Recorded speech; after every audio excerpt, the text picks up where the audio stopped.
अस्सलाम वालेकुम, welcome to my channel food पटारी।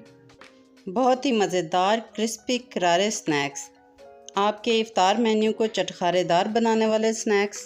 I am sure ये बहुत सी इफ्तारियों में आज ही बनेंगे, तो फिर जल्दी से रेसिपी नोट कर लें। बिस्मिल्लाहिर्रहमानिर्रहीम। पैन में मैंने तकरीबन 3 टेबलस्पून घी लिया है। ये स्नैक आप घी में बनाएं तो ज़्यादा मज़े के बनेंगे। घी गर्म हुआ तो उसमें 1 टीस्पून लहसुन का पेस्ट शामिल कर दिया। 10 सेकंड लहसुन को फ्राई किया है और फिर इसमें डाल दिया है 300 ग्राम चिकन, जिसे मैंने थोड़ा सा नमक डाल के बॉईल कर लिया था और उसके बाद इसको श्रेड कर लिया। बॉयल चिकन की जगह आप चिकन का कीमा भी ले सकते हैं, बल्कि कीमे में ये ज़्यादा मज़े का बनता है। 2 से 3 मिनट इसे हम लहसुन के साथ अच्छी तरह फ्राई कर लेंगे। अब बारी आ गई है मसालों की। मैं इसमें डाल रही हूँ 1 टीस्पून नमक और इसमें शामिल करूँगी 1 टीस्पून ही चिली फ्लेक्स। अब बात आ गई इसमें चटखारे की। चटखारे के लिए जा रहा है इसमें तिक्का मसाला। तिक्का मसाला मैं डालूँगी इसमें 1.5 टेबल स्पून। That's it. अब और कोई मसाला इसमें नहीं जाएगा, बस इन्हीं मसालों के साथ हम चिकन को अच्छी तरह भून लेंगे। रेसिपी बहुत इजी है लेकिन है बहुत मज़े की। बहुत से स्नैक्स हमने पेंडिंग किए होते हैं कि हम रमज़ान की इफ्तारी में बनाएंगे, तो देर किस बात की, रमज़ान भी है और इफ्तारियां भी चल रही हैं, तो इस स्नैक को आपने ज़रूर ट्राई करना है। अब मैं इसमें शामिल कर रही हूँ 2 दरमियाने साइज़ के प्याज हैं और 3 से 4 सब्ज़ मिर्चें हैं, जिन्हें मैंने बारीक चॉप कर लिया है। 2 से 3 मिनट हम इसे मज़ीद पकाएंगे ताकि प्याज सॉफ्ट भी हो जाए और उसका पानी भी खुश्क हो जाए।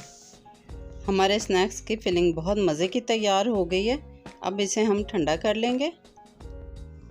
एक स्टेप हो गया है हमारा कंप्लीट और अब चलते हैं दूसरे स्टेप की तरफ। 1/2 kg मैंने लिए हैं आलू और उन्हें मैंने छीलकर अच्छी तरह धो लिया। इसकी कटिंग कुछ इस तरह करनी है कि पहले तो आलू को ऊपर से हमने करना है ट्रिम और उसके बाद तकरीबन 1/2 इंच के पीसीज हमने इस आलू के कर लेने हैं। यानी आलू का स्लाइस बहुत बारीक भी ना हो और बहुत मोटा भी ना हो, बस इसी साइज़ का हमने बनाना है। इसके बाद इसे हमने सेंटर से कट करके इस तरह इसमें स्पेस बनानी है। फिर से देख लें कि आलू का हमने लिया स्लाइस और उसे दरमियान से कट कर लिया है। अब आपने इस बात का ध्यान करना है कि स्लाइस को पूरा नहीं काटना। इसका कुछ हिस्सा तकरीबन 1 से 1.5 इंच का वो आपस में जुड़ा रहेगा। इस तरह हमने सारी पोटैटो पॉकेट्स बना लेनी है। चिकन की मज़ेदार से स्पाइसी सी जो स्टफिंग हमने तैयार की थी वो इन पोटैटो पॉकेट्स में हम इस तरह फिल कर देंगे। 1.5 से 2 चम्मच फिलिंग इसमें जाएगी। पोटैटो पॉकेट्स के लिए आपने जो आलू लेने हैं, ना तो वो बहुत ज़्यादा बड़े हैं और ना बहुत ज़्यादा छोटे हैं, मीडियम साइज़ के आलू इसके लिए ठीक रहेंगे। और इस तरह हमने सारी पोटैटो पॉकेट्स तैयार कर लेनी है। पोटैटो पॉकेट्स हो गई हैं जी माला माल। अब हम इसके माल को करेंगे सेव कोटिंग से। कोटिंग के लिए 1 कप मैदा लिया है जिसे मैंने छान लिया था। इसमें डाल रही हूँ 1/2 टीस्पून नमक और 1 टीस्पून चिली फ्लेक्स। कोटिंग को हमने फुल चटखारेदार बनाना है, तो इसमें डाल रही हूँ मैं 1 टीस्पून चाट मसाला और इसके साथ में शामिल करूँगी 1 टेबलस्पून तिक्का मसाला, जो हमारी रेसिपी का टाइटल भी है, यानी आलू चिकन तिक्का कबाब। 1/2 टीस्पून लहसुन का पेस्ट भी इसमें शामिल कर दिया है और अब इसमें डालूंगी 1 लीमू। इन सब चीज़ों का आपने एहतमाम करना है, तो ही हमारे तिक्के मज़े के बनेंगे। मैं जो रेसिपीज़ बनाती हूँ वो मैं सबसे पहले अपने बच्चों को चेक करवाती हूँ और मेरे बच्चों ने इस रेसिपी के मुझे 100 आउट ऑफ 100 मार्क्स दिए हैं। मसालों को मिक्स करने के बाद हम इसमें थोड़ा थोड़ा करके पानी शामिल करके इसका एक पेस्ट बना लेंगे। पानी आप थोड़ा थोड़ा करके ही शामिल करना। और ये कोटिंग पेस्ट हमारा तैयार हुआ है इस कंसिस्टेंसी में। चम्मच पे इसकी कोटिंग इस तरह ठहर रही है तो समझ लें कि हमारा पेस्ट परफेक्ट तैयार हो गया। जो पॉकेट्स हमने तैयार करके रखी थी उन्हें अब इस पेस्ट में करेंगे डिप और इन्हें अच्छी तरह कोट कर लेंगे। और अब इनको घी में कर लेते हैं फ्राई।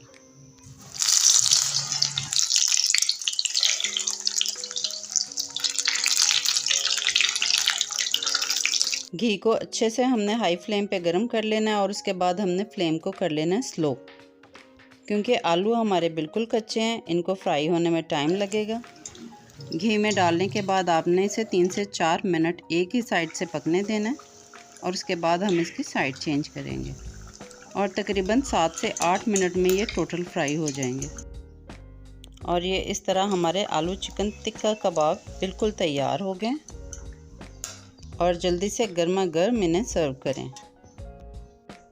रेसिपी आपको आ गई है पसंद तो लाइक करते जाएं। चटपटा और चटखारा खाने वाली इस रेसिपी को बिल्कुल मिस ना करें। खुद भी खाएं और अपने प्यारों को भी बनाकर खिलाएं।